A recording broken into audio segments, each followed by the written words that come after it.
you can't know at that time in your life why you're going through these experiences that are gut-wrenching. Hello, welcome to My Best Val. I'm your host, Diana Lanham, and my guest today is Marcy Langlois.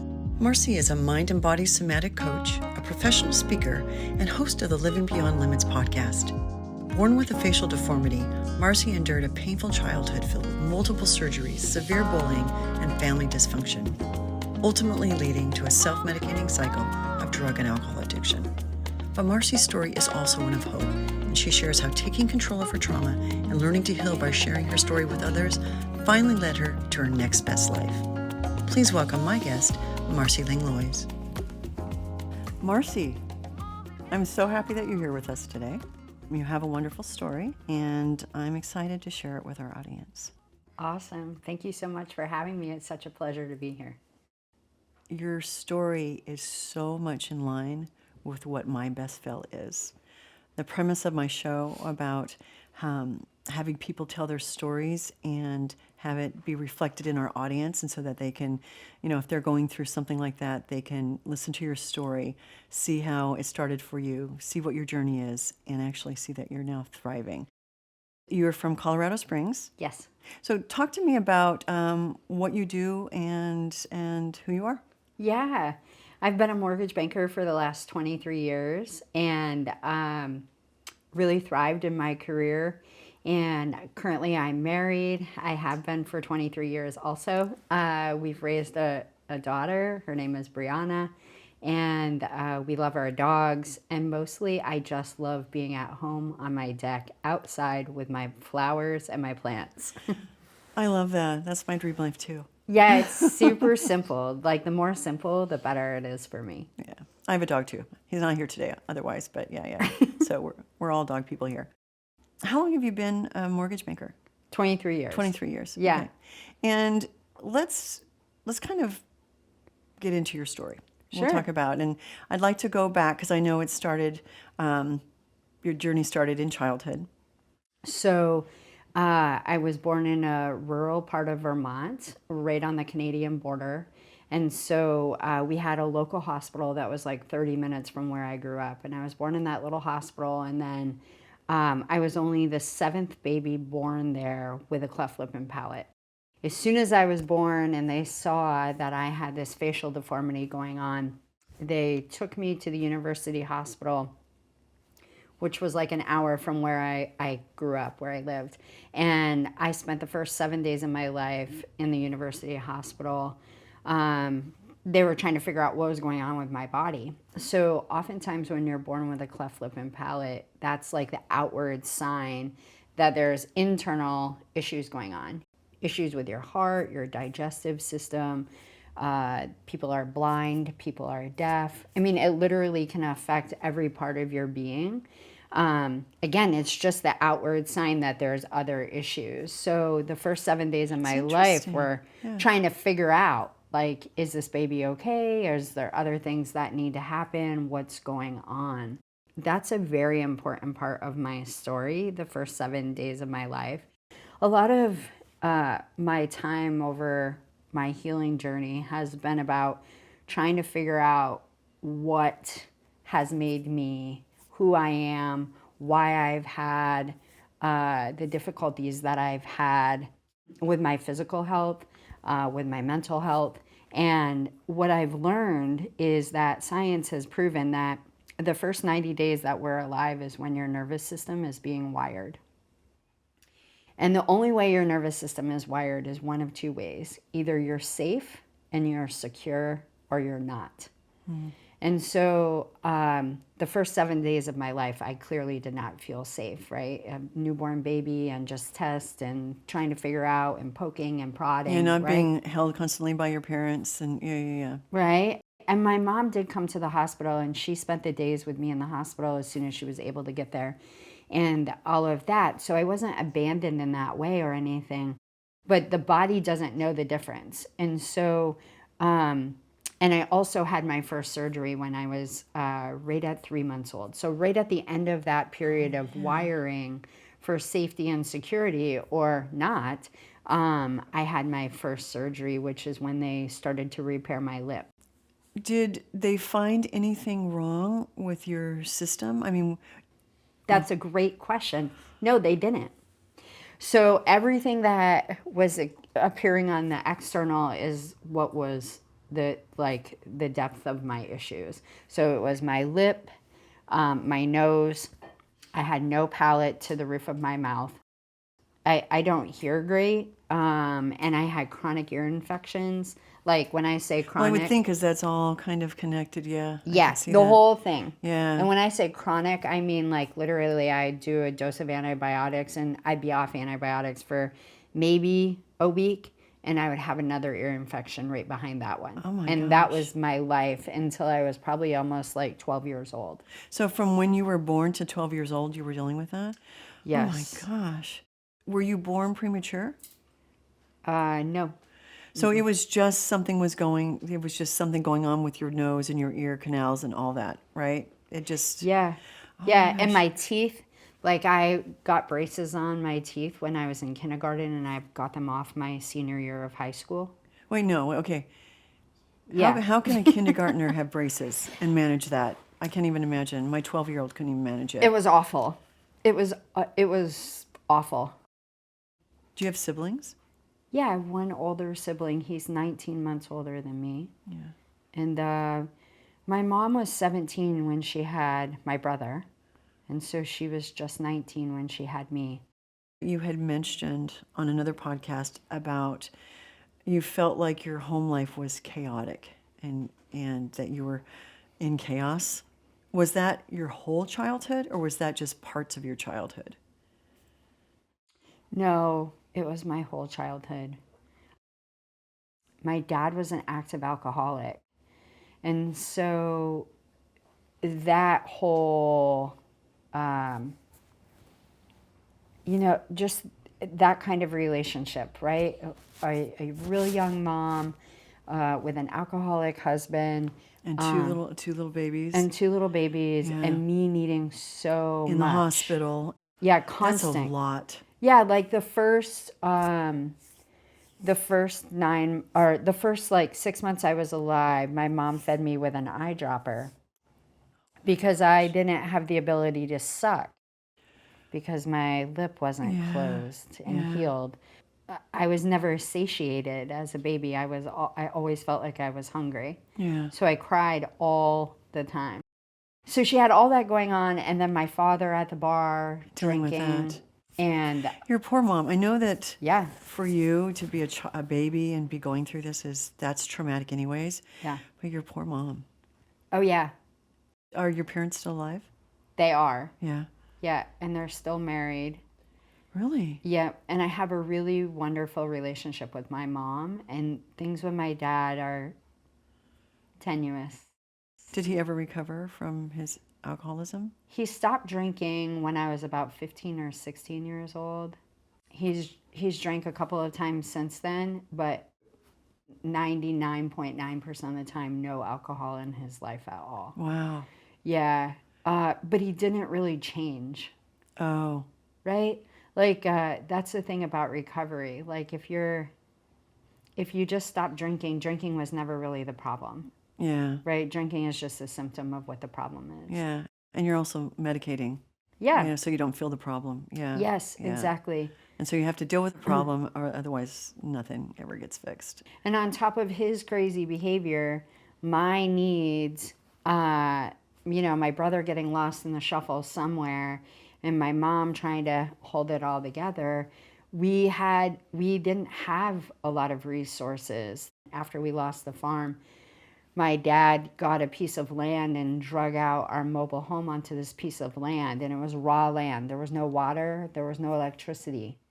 People have asked me how long that was. It felt like it was just like part of my life that I don't really know, but I believe in real time. I think it was a couple of years because my parents had to save the money to be able to drill the well and run the electricity to the lot.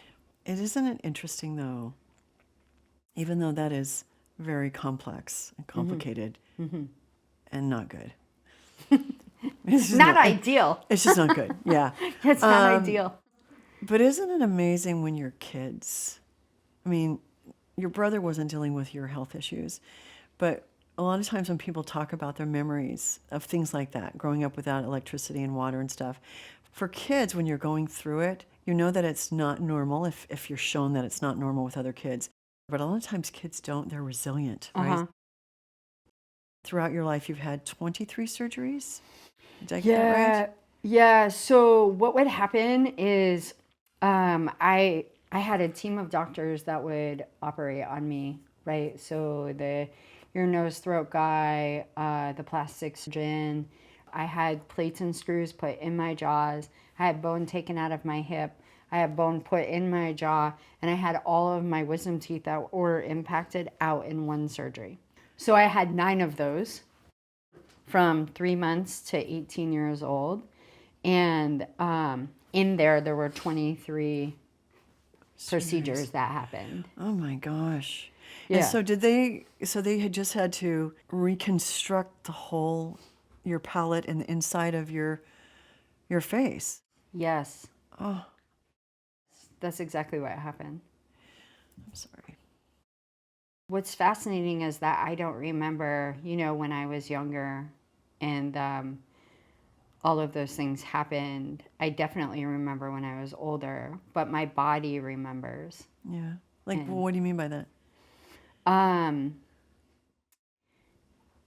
Well, that's part of really what I love to talk about the most, right? Is that when we go through life and we have these experiences, we think that we have them cognitively and they affect us mentally and emotionally, right?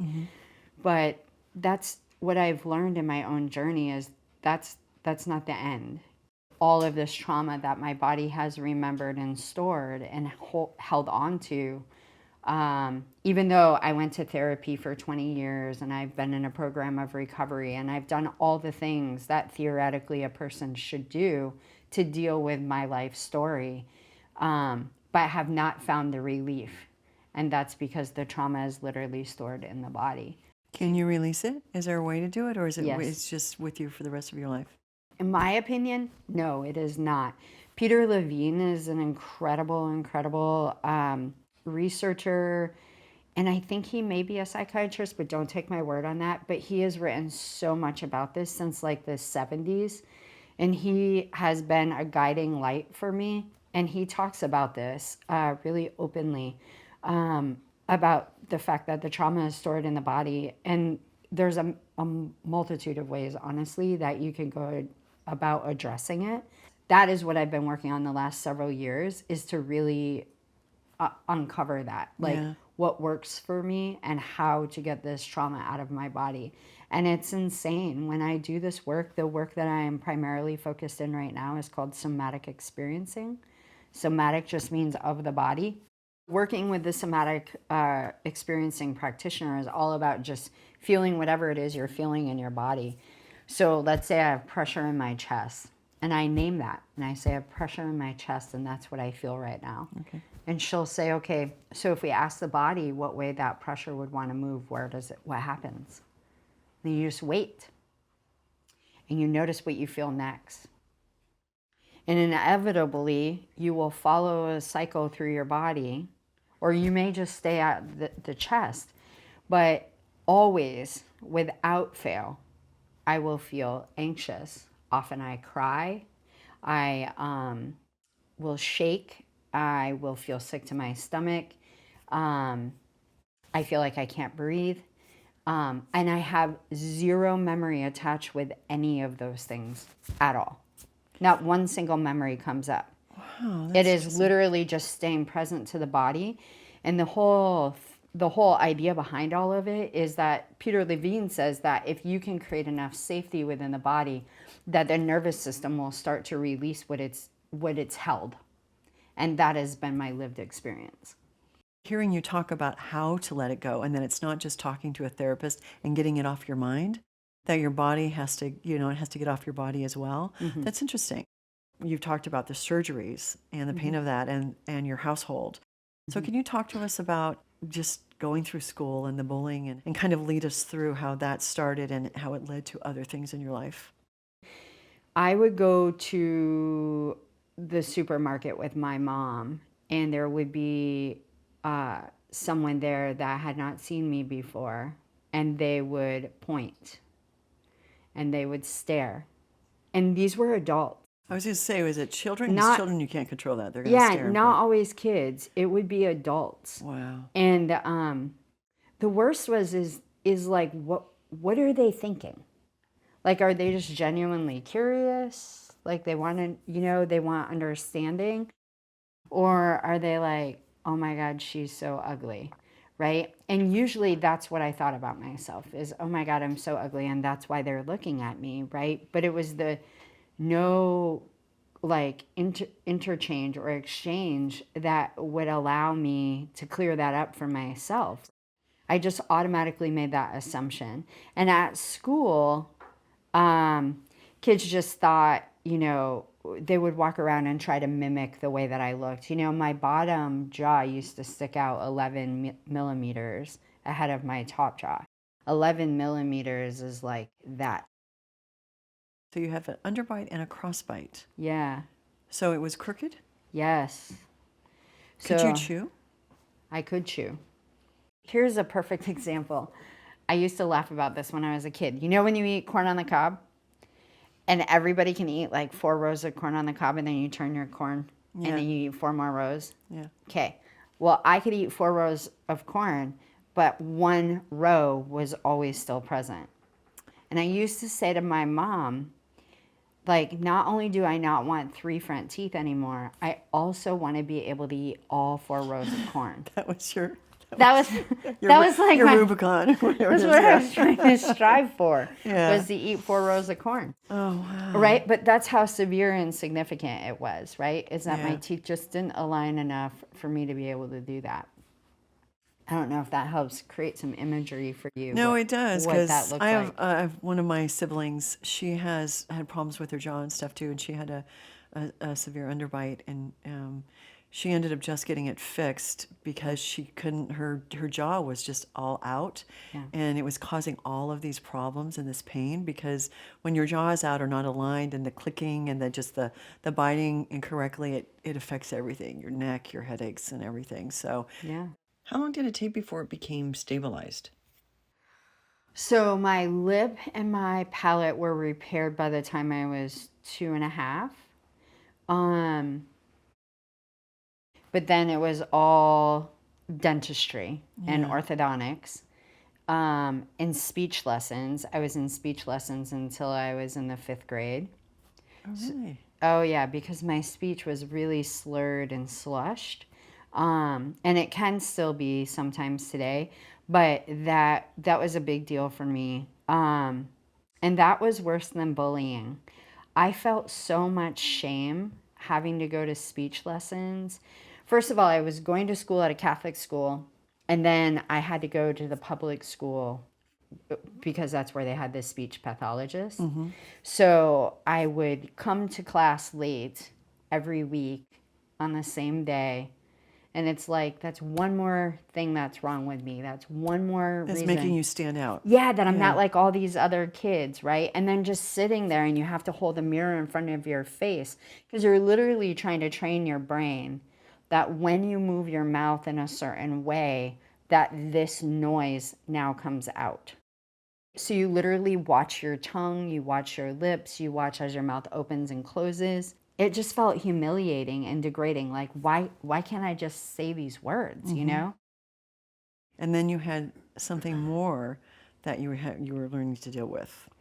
Oh, yes. I was, I don't know, again, what age.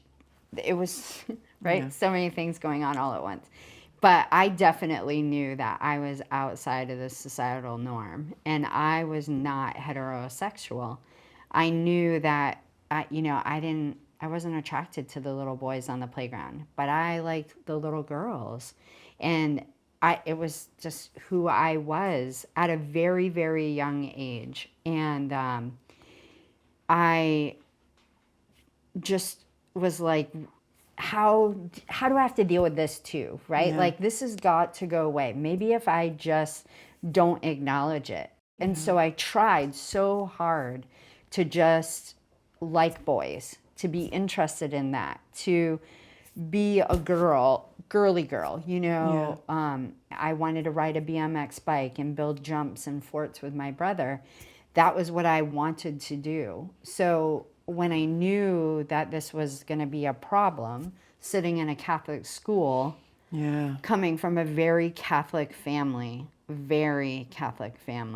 and like my grandmother walked around with the rosary beads, I was like, you know, why can't I just be more girly, is what I was thinking to myself.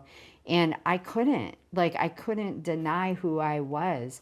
By the time I was in middle school, with all of the things I had been through up until that point, I started experimenting with alcohol because I was like, I need something. Yeah. This isn't doing it, right? And because what I had done previous to that was overachieving, people pleasing, being the best at everything, all of those things.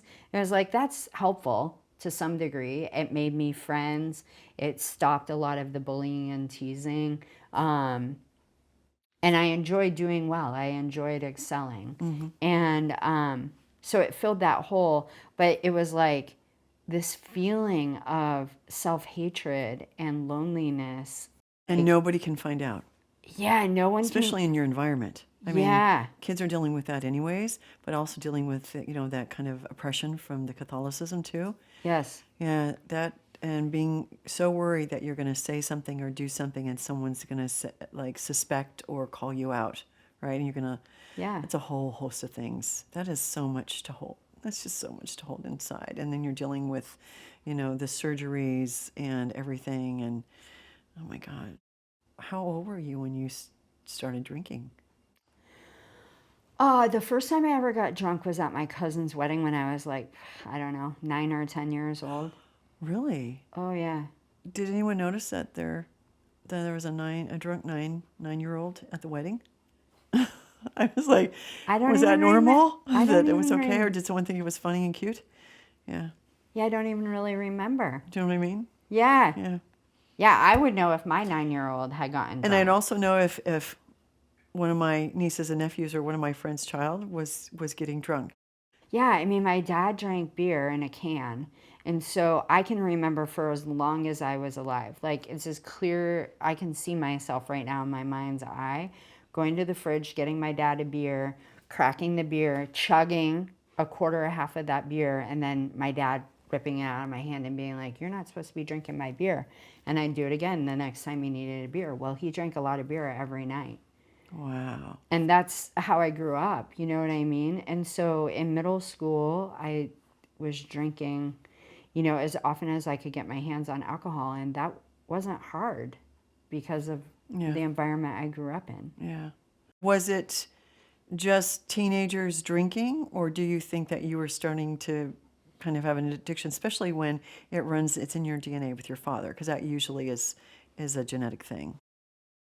Yeah, I mean, I agree with that to some extent, but not entirely. I really believe the root cause of addiction is trauma. Like, 150%. I mean, at this point in my life, I've sat in thousands of meetings of recovery, and Yeah. every single meeting, that's what you hear, Yeah. right? I was looking for relief, and I wanted to drink until I got that relief. And that was from the very first time that I drank. As soon as I connected that alcohol brought relief, I was fully invested in that. Yeah. How long did that last? Drinking? Well, it really got real in high school because in high school I started using drugs too. And that lasted until I turned 27. And then I got clean and sober when I turned 27. Do you think your father's drinking was a result of trauma that he had in his life? 150%. Oh, so did he have that in his childhood? Yeah, I mean, he doesn't want to admit it or talk about it, but yes. Yeah. It doesn't sound like he's fully addressed it. You said he stopped drinking, but he's still the same person. Yeah. Yes. Yeah. Yeah. It lasted through to 27. So you were still needing it for some reason, right? Or were you just an addict and an alcoholic and you needed to drink? It's a combination of things. So when I got into high school, then the surgeries really ramped up. Oh, And so, because when you stop growing is when they can finish the final repair of your that makes face, sense. Yes. right? Yeah. And so the way I look today, I didn't look like this until I was 18, Oh, okay. right? So the first 18 So years, all through high school too. yes, Yeah. what, right, exactly. I looked the way I preferred not to look. Yeah. And so that was all going on. I was really grappling with my sexuality in high school, right? Obviously, because as your hormones are changing, Yeah. it's like, oh my God, for real? Like, and I kept thinking, oh my God, this is real. Like, this isn't going to go away. Even though I kept trying to make it go away, Yeah. ignore it, pay no attention, shove it down, right? So that was going on. And then I got in a terrible, horrific car accident when I was 17, my senior year of high school. That car accident really fueled the addiction. Were you injured? I was not injured. I was injured, but 3 people lost their lives that day. And so it's so hard to frame what I physically dealt with as injury. You know what I mean? Yeah. Because you lived. Because I lived. But yeah, like all of my injuries were my neck, my back, my hips, my knees. It was all soft tissue damage from the impact of the collision. But I hit their car. I was not found at fault in any way. I was not drinking or doing drugs. That's what I was like. Oh. Yeah, people always want to know that about my story. And thank God at that moment in time, I was on my way to my after school job. And so I was clean and sober. And this guy pulled out in front of me and he never saw me. And we were on a 2-lane highway and I couldn't do anything to get away from him, to avoid him. Yeah. And so I hit his car. And so that's why I was not found at fault, because he never saw me and he pulled out into my lane of traffic. Regardless, based on my trauma history and the way I had dealt with my life and what I believed about myself, I adopted the responsibility for that accident. With all the things that you're dealing with already and you're grappling with, and then to take on that survivor guilt. Yeah. And you're only 17, 18. Yeah. And so every day I woke up and I literally believed that I had killed 3 people. And I told myself that. And I, felt like I didn't deserve the air that I was breathing, literally. And so the only thing I knew to do was to drink and use drugs. I was suicidal. I had post-traumatic stress disorder. I mean, the movie in my mind would not go away. You just keep seeing the replay of the incident over and over. I mean, that lasted for years. I had night terrors. I couldn't even function. I was literally in shock for probably like 2 or 3 years, like literally. Most days I couldn't remember if, like, when I would wake up, I'm like, is this real? Like, is this really my life? Did this really happen? And that's the brain's amazing ability to try to protect you, right? And so it just lets in a little bit of information as you can handle it. Yeah. And so the only way I knew how to deal with any of it was literally drinking and drugging. Your scenario and why you were drinking, it sounds like I don't... Like if you said today, I'm still an alcoholic, I'd be okay. All right, you deserve it. Like you deserve to have a drink, right? Go for it. Yeah, he's like, oh yeah. But like, how did you ever stop? Like that would have taken so much mental discipline and so much courage. Like, you're like, do I want to live sober and have all the reality of everything that's going on? Do I want to really see it up close and personal every day and not hazy and medicated? Right. And 27 isn't that old. No, 27 isn't that old, but I was dying. I was drinking, within hours of being awake until the moment I went to bed every day. And How did you work? Did you have a job?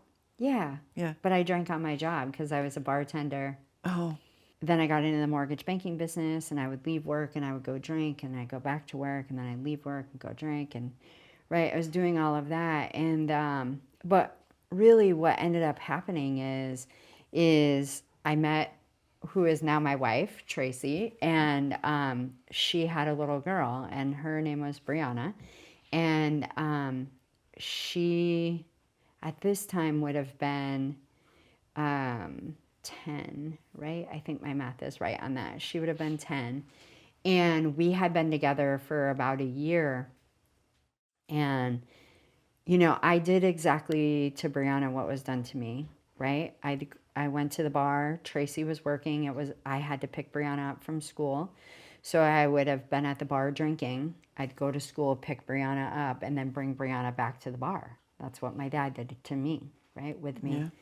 And one day I was driving back to the bar with Brianna. And I'll never ever forget it. I can tell you what she was wearing, the whole thing. And she was sitting in the front seat of my car, and she's telling me about her day, right? And she has the most beautiful big blue eyes that you've ever seen in your whole life. And she's just so thrilled and excited about her day. And I notice it's like literally like parallel lives are happening, right? Yeah. And I am me as the adult driving us, but I'm also her as the little girl, right? And my dad's driving us. And it was like a 2x4 right over my head. I am doing the exact same thing to my kid that my dad did to me. And I can't do this to her. Like, I can't. Everybody's like, oh, good, yay, she got sober. No. I went to the bar that day and I drank. But sometime within the next 10 days, that was the end. I never drank again. I've never drank since that day. I got sober on March 25th, 2003. And so Brianna really was the catalyst for me to see the damage that I was doing to her. Yeah. Right? She didn't deserve that. And so that's how it all started for me. I think it's amazing that something like that moment, for one, that you recognize it for what it is, what it was. Yeah. And two, you still had the strength of mind to say, I'm not going to live this way anymore, and I'm not going to have Brianna grow up and be me, basically, right? Yeah. There's a lot of clarity and strength of character to have that happen. Do you think that you'd still be drinking if you didn't have that moment? You'd like to think no, right? You like to think that no, at some point you had another moment that, Yeah, I'd like to think no. Yeah. But I can honestly tell you that I don't think without having a wife and a daughter that I was committed to showing up for, and it was just me, I didn't stand a chance. Yeah. Yeah, I didn't stand a chance to do it just for me. Were you a functioning alcoholic? I mean, how were you able to hide the drinking? Yeah, I didn't hide it. Oh, really? Well, even in banking?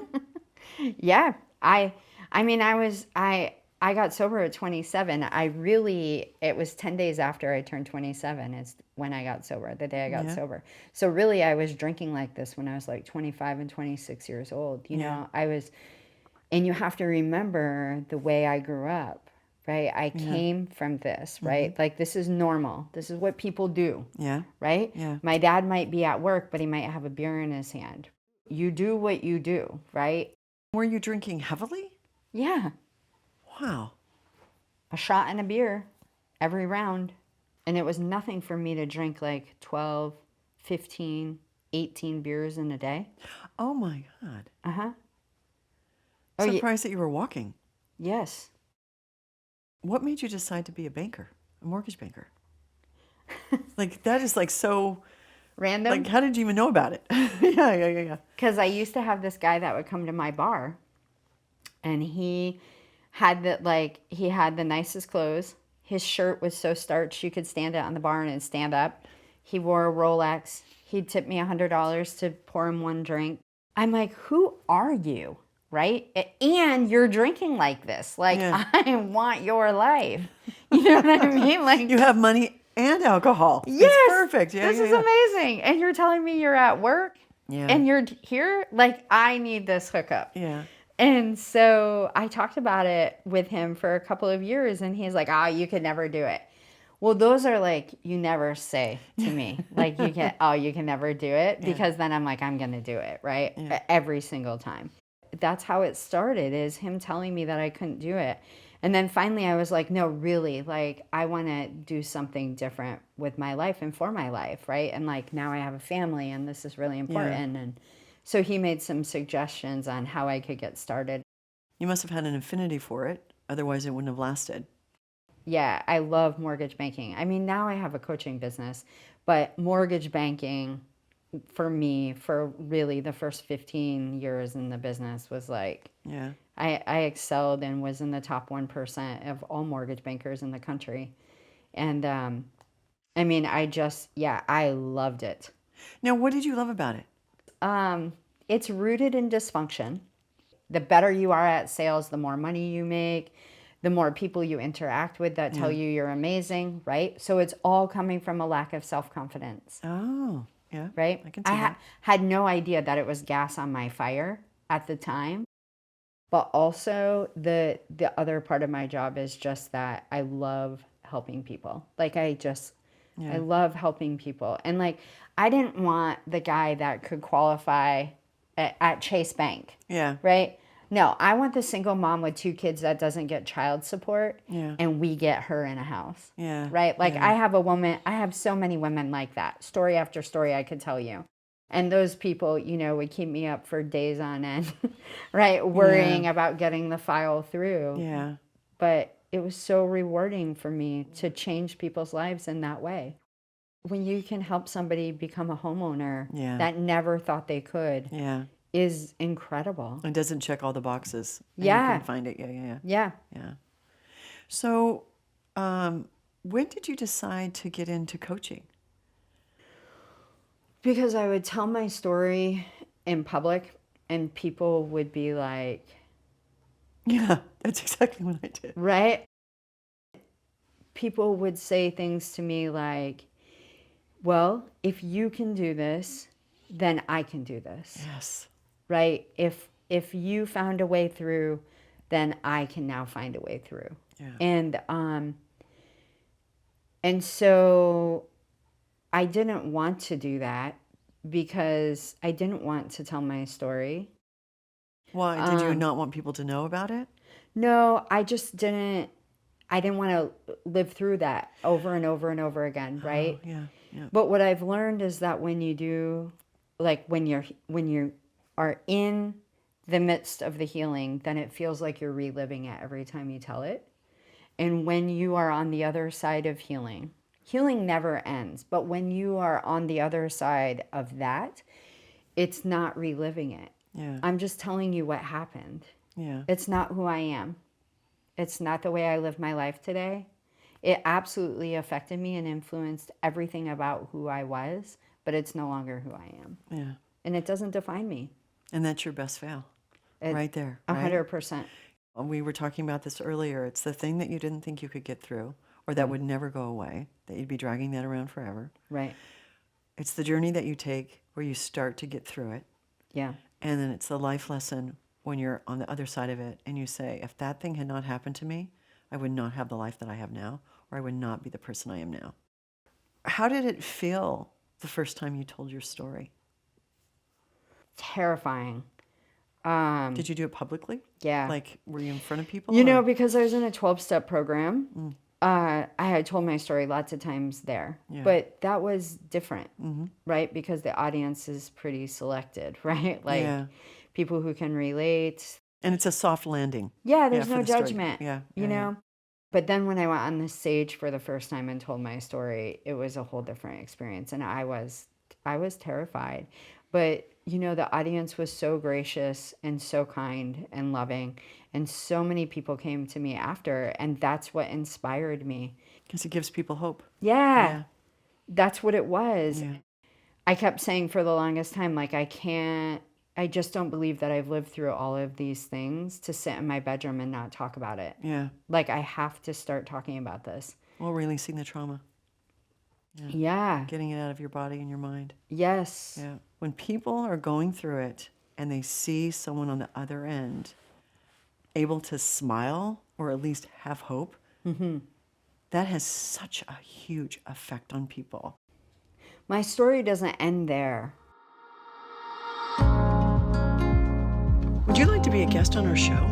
If you have a story to tell, send us an email at contact@mybestfell.tv. If we think it's a good fit, we'll reach out. But getting sober was the beginning of my story. My body started failing me after all of that. I had always dealt with chronic illness, as I mentioned earlier, but once I got sober, then the trauma really started manifesting in my body. I started having like 10, 12, 15 anxiety, panic attacks every day, psoriasis all over my body, sinus infection. I had thyroid issues, heart palpitations. Oh my gosh. Things really got real. And I spent the next 20 years trying to figure out what was wrong with my body. And then in February of 21, my body said no more, literally. And I spent 40 days bedridden, and I was dying. I had mast cell activation syndrome and histamine intolerance. But it's essentially when the nervous system and the immune system no longer are corresponding correctly. And the body starts thinking everything is a threat. Everything. Yeah. So I got down to eating boiled potatoes. Were you having allergic reactions? Yeah, you have an allergic reaction if you eat the wrong thing. Wow. Uh-huh. Oh my God. Yes. It's a very real thing. But I also was having allergic reactions to my thoughts. Like shingles? Like what? What kind of things? No, my eyes would start running, my mouth would start watering, my throat would start tightening.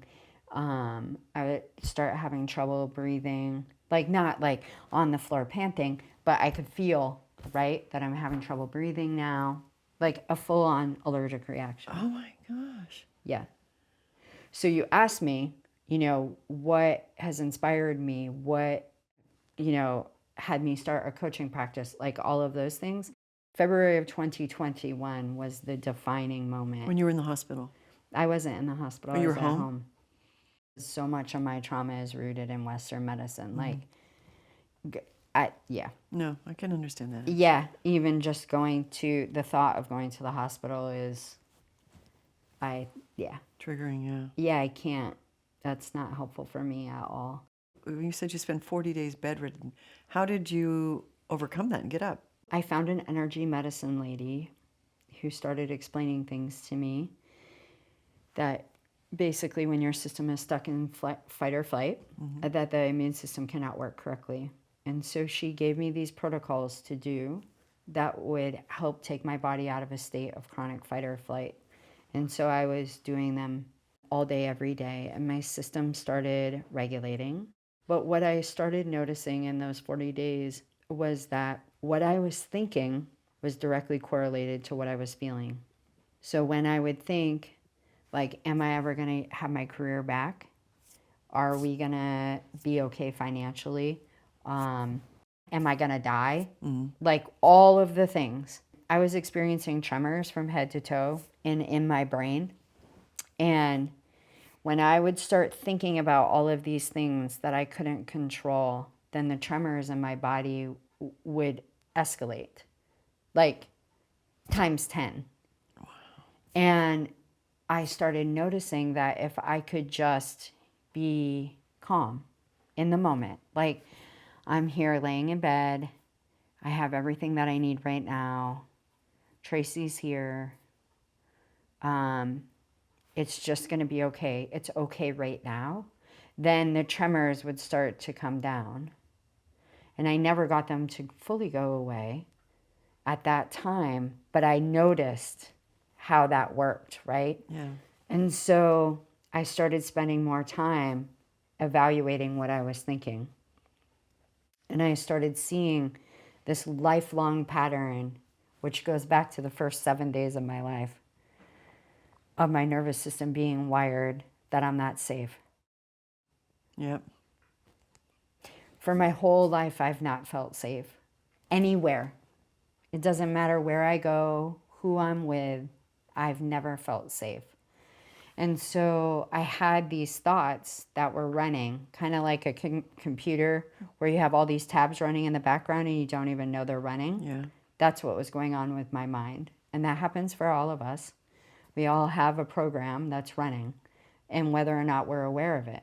The body is automatically always listening to what your brain is telling it. Yeah. And then it makes corresponding chemicals.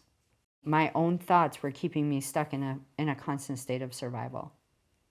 Well, if you're spending your entire life in fight or flight, yeah, it's like you can't, your body and your brain can't function like that forever. Yeah, No. At some point it says, yeah, like you said, we've had enough. We're shutting down. Yeah. So now, like, I don't have histamine intolerance, and I don't have mast cell activation syndrome, and I don't have the 5 infections that were in my body that I've been struggling with for 25 years. Those are all gone. I'm not on thyroid medicine. I don't take. That's huge. Yeah. Yeah. Most people don't get off that ever. Yeah. Right. I've literally healed my body using my mind and regulating my nervous system. Yeah. Wow. That's amazing. You must have, not must have, you clearly have very strong, like discipline and a very strong will.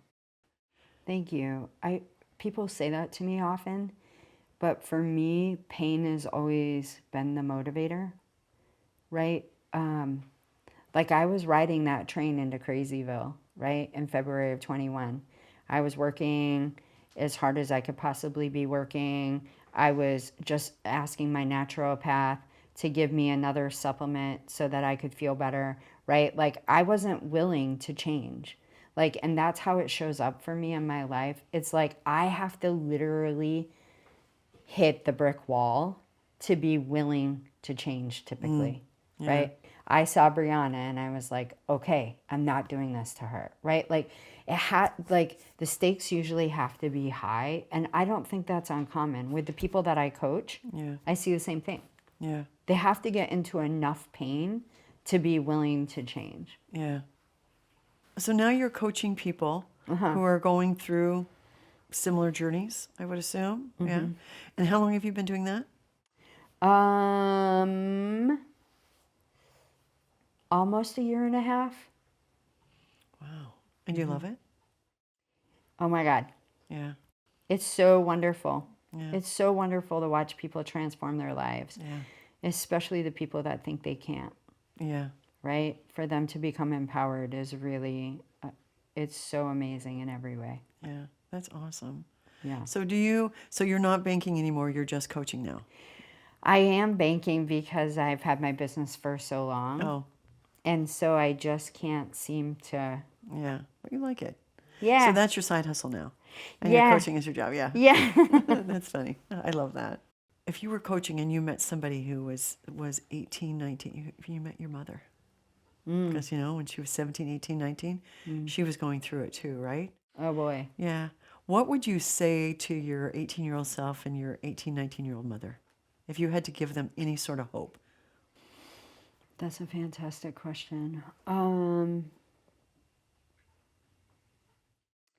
I think the two things that probably stand out to me the most are, one, it's not going to be like this forever. And two, you have no idea what your purpose is. You can't know in the moment why these things are happening. And, I used to say all the time, like, I can't understand why this car accident happened. Like, I can't. And I want to know why that was that was my daily dire question. Why did this happen to me? To make sense of it. Yeah, to try to make some sense of it.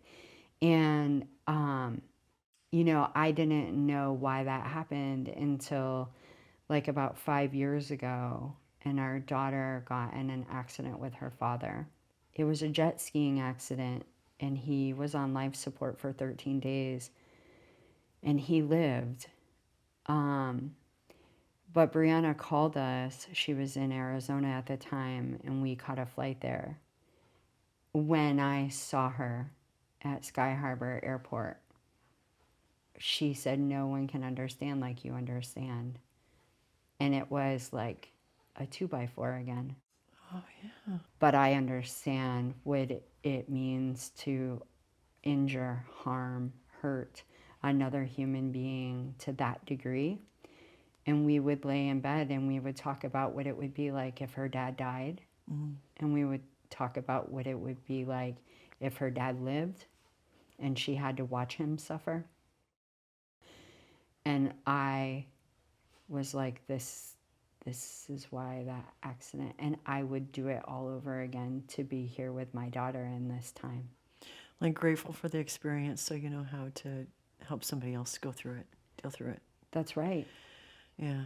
And Wow. and like in the middle of it, you don't know. Yeah. You can't know at that time in your life why you're going through these experiences that are gut-wrenching. To have this happen, it's like it's such a full circle moment that there are no words for. I mean, I was literally knocked off my center for really a long time as I just assimilated, like, wow, this is like really how life works. Turning pain into purpose. Yeah. Every time. Yeah. And it's true for all of us. Yeah, I agree. It doesn't have to be a story that has this magnitude that I've just shared. It's true for everyone. Simple, everyday things that we discount, that we've just learned or we just walked through, to the most horrific things that we encounter on a daily basis. You just feel like, nobody can feel like I'm feeling right now, and nobody's really gone through what I'm going through, and I'm just like, I am alone in this, and I just need to get through it. And then when people start telling their story, yes, and you realize, oh my God, he went through that, she went through that, or they're doing that now, or whatever, and then just seeing that you're not alone, and someone else can help you get through it with their story. The journey that you took to get through the thing will someday become someone else's survival guide. yes. And I love that. I was like, that's the whole point of My Best Val, but it's just the whole point of life. Marcy, thank you so much for coming here today. Yeah. I have loved your story. I've been listening to like every single second of it. I know you're still on your journey, but it sounds like you are, you're moving forward and you're thriving.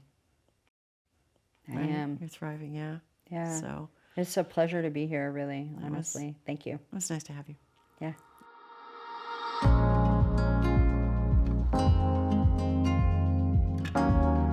Today's episode of My Best Val was created by Aaron Castillo, Director of Photography, Brian Binning, Sound, Billy Miller, Gaffer, and Catering by Sarah Bailey.